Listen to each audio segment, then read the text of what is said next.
Welcome to Tacos, Tequila, Therapy, and the Tea, of course, with your girl P.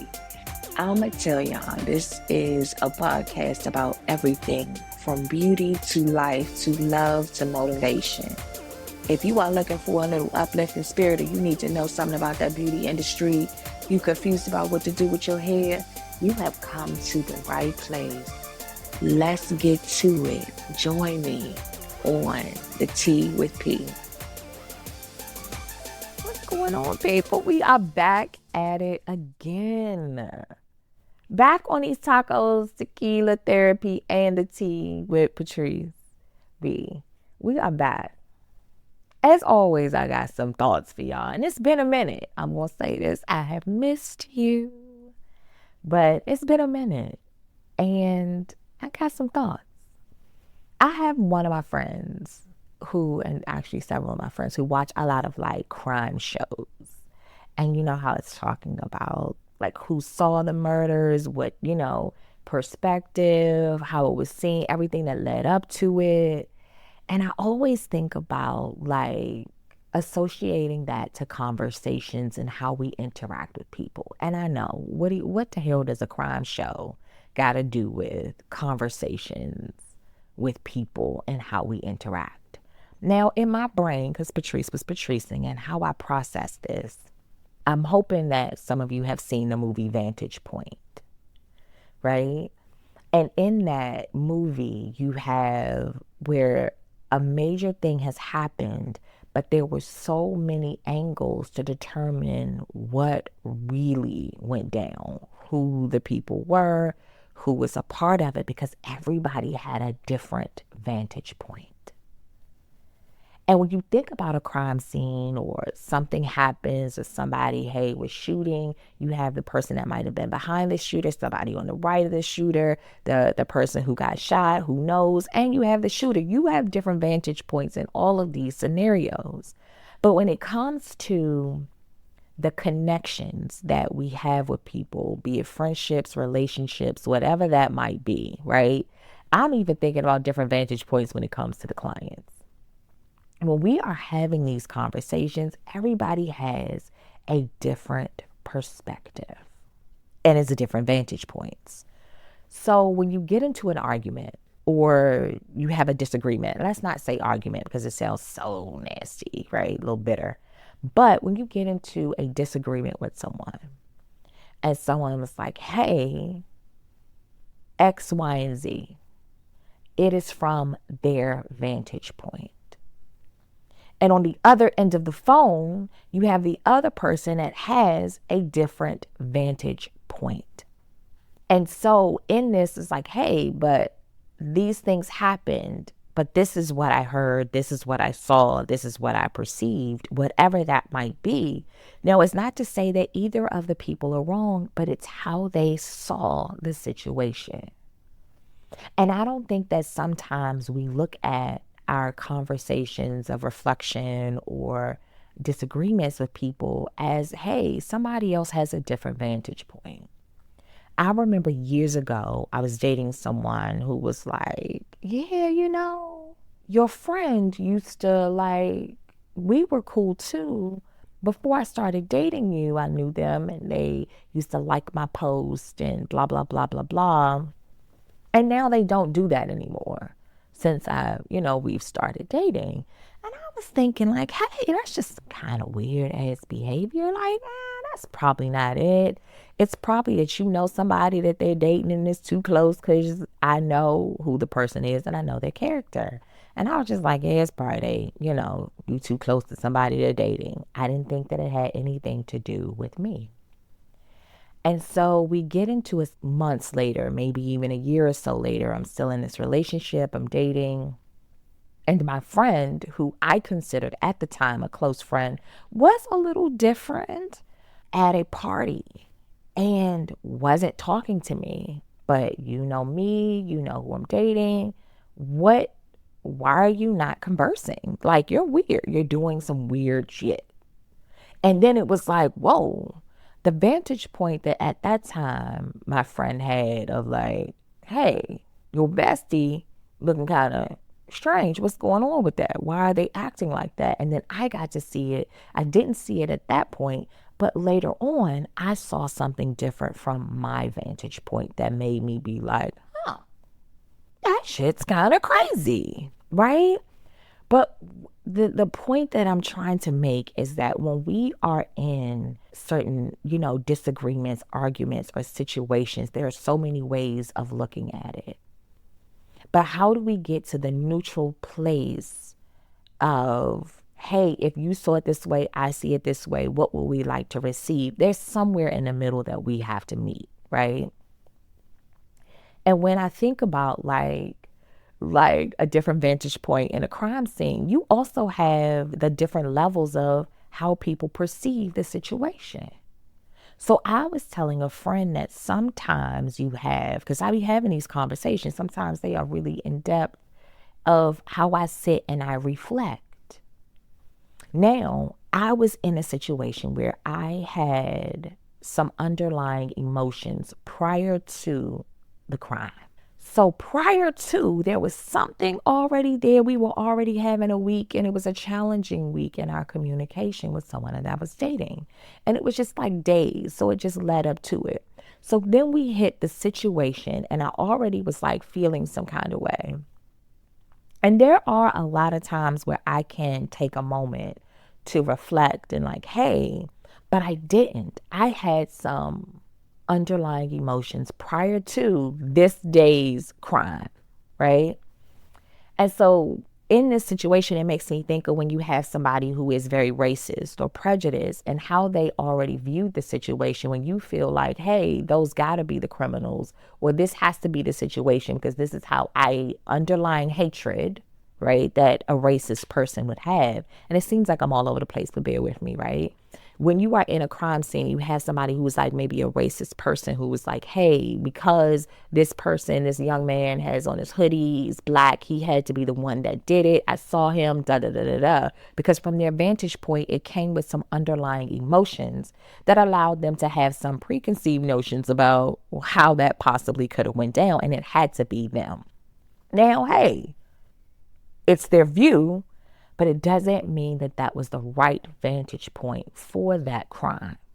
They just had a perspective, but it came with something like a precursor that allowed them to place judgment. So fast forward, come back to me, right? Because we're talking about these crime scenes, because I feel like all these damn disagreements or arguments that we have with people are all like fucking crime scenes sometimes. Who's right? Who did it? How do you get to it? How do we solve the damn crime? Right? So a week of craziness, we get to the situation and the crime is happening. But there were some things that happened that I was like, I had a question about.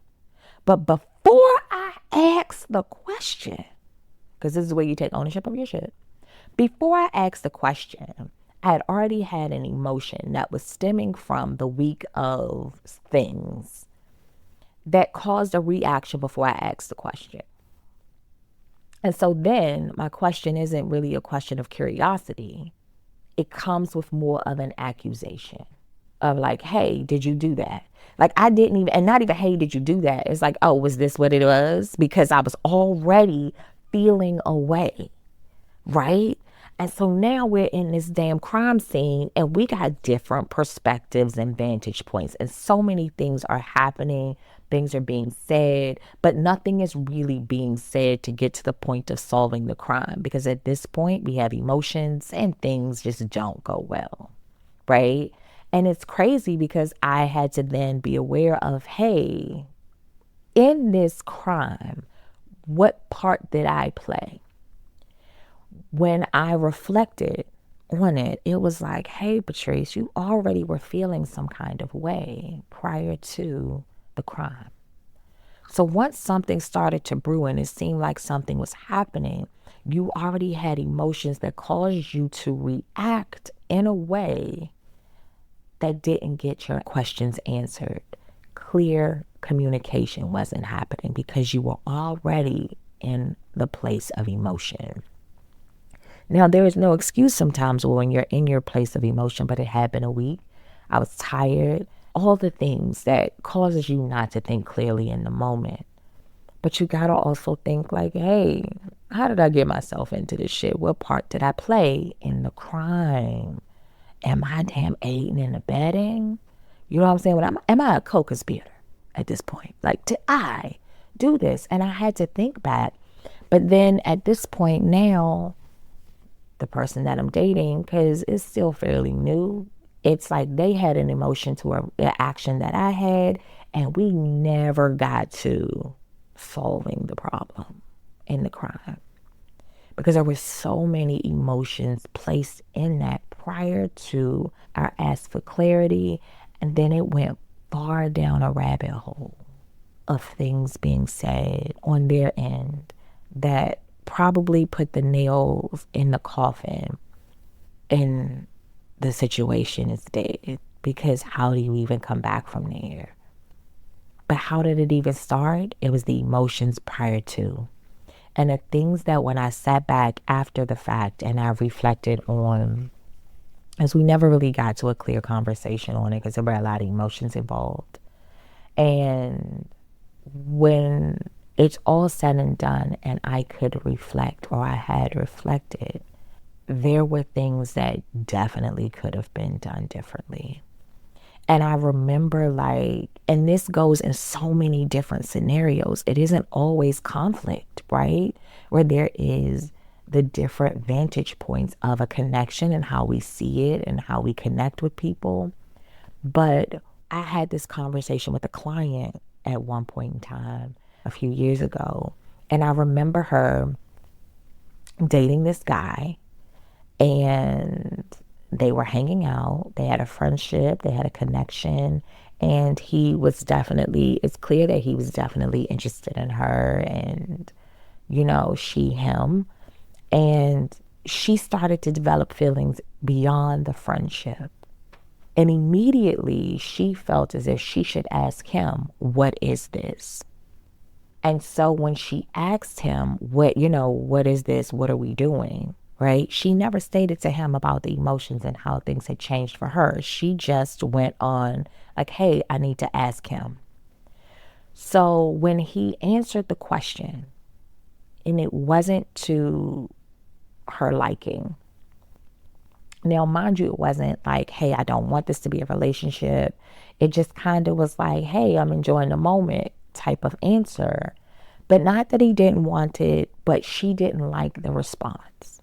And immediately she was like, yeah, well, I need to just, back out of this. I need to leave. I'm going to limit my time with him. And I had to say to her, like, wow, how is that even fair?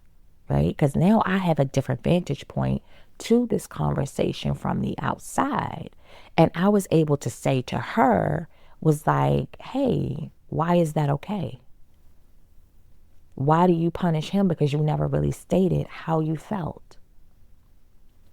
You wanted to put it on him to define the relationship instead of you stating what you wanted and allowing him to make a decision based off your emotions. But you wanted his emotions to guide it to determine if you would still want this, even though you wanted it before you even asked the question. And then our conversation went into, what were you feeling before you even asked that? Because even though you might have wanted the relationship, there was some things of self-doubt within her. Like, she felt like he was just nice to all his friends, but he was definitely nice to her in a different way. Definitely, he's a gentleman, helpful to people, but to her, he was very different. But she just saw that he was helpful to a lot of people, and she wasn't quite feeling it. So before she even asked him, what is this? She had some underlying feelings, even though it could have been self-doubt. It wasn't angry or anything that was a disagreement, but she had some things that might have maybe doubted herself in the connection. Was it really what it was? And when she posed the question, it was more for him to make the decisions to govern how she would then guide with the emotions that she was already having. Because her emotions were already there. It was that, hey, I want more, but do I really want more? Does he have other people? Is he really dealing with them? Does he want me? It was all the questions. But the question that she was trying to pose to him should have been something that she was asking herself. And in the moment, even in my situation, I could have asked myself some questions before I led with emotion and energy. in the crime. And in her scene, it might not have been, it was just a little bit more dramatic in nature than my client who was asking, who had underlying emotions. And every situation of us dealing with people, there are different vantage points. And it could be something so small that changes how we view what happened or what is happening. You have some people that have emotions and feelings that, lead them to believe that this is a relationship before they even, they already are conducting themselves, and that's not even what was established. It's so many times, and there's different ways to view it, but we have to sometimes, most times, if not all the time, view what are the underlying emotions and how we are viewing our situation. Do you have sun in your eyes? Are you tired? Do you need something to eat? And it's crazy at how things can be so misconstrued just because we were just like blinded in the situation for whatever that is, whatever the reasons were, and we can't quite see it from someone's angle. But there are different viewpoints in the situation of possibility, of a difference, of a resolution. Because which way does the camera see it? And sometimes it could just be as small as a conversation on the phone. And let's say one word is missing or somebody didn't hear it, and it changes. And it's not that the one who's speaking is right, the one who's the listener is right. It's just like, hey, we viewed this differently with what you said, what I heard. And then we have that middle ground. And I don't feel like we always have that middle ground when we are dealing with people, because we have some things that precede us going into these conversations or connections that minimize the clarity of the situation. And you can't see it from all angles. And sometimes people don't see the role that they play in the crime. And so it was in my reflections of vantage points. Can I see it from their angle? Can I understand their perspective? Can they understand mine? And how do we get to a clear resolution? Because we definitely have different vantage points. I've been in so many situations like, oh, that's how you saw that? That's not what I saw. That's not how it is for me, right? Like, oh, wow. Like the way that they saw it, the way that I saw it, or what was happening. And I've had some times where it was like, oh, wow, I didn't realize that either. And you can, sometimes the crimes get solved and we can put that file to rest. And some things become unsolved mysteries because people refuse to see it from different vantage points. And understanding that to see that their viewpoint isn't always right, but it's not to say that yours is right either. It's just perspective. But I hope this helped somebody. Even though it seemed like it was all over the place, and don't be out here creating no crime scenes. Look at it from different vantage points. Take ownership of your shit when you realize that you are a co-conspirator in the crime. And know that the way that they see it isn't always wrong. It's just from their point of view. And you gotta get to the clarity to understand how to solve the problem. And as always, y'all, I'm back with some craziness and my most randomest thoughts. Who knows what you're going to get next time? But I hope to be with you next time and you with me. Enjoy. Have an amazing day on purpose. Thanks for spending your time with me. I know that you got options and you couldn't have been anywhere else, but you chose to listen to your girl today. Don't forget to follow on all of your listening platforms. Share the episode. Tell a friend. Come on back. You can follow me on Instagram under Patrice Star, or the salon, which is the Design Studio _MD. I do have a website, and that is the Design Studio MD, and not MD. It's like marylanderdoctor.com. And we are on all of your listening platforms. We'll see you on the next Tuesday for some tacos, tequila, therapy, and the tea. Till next time.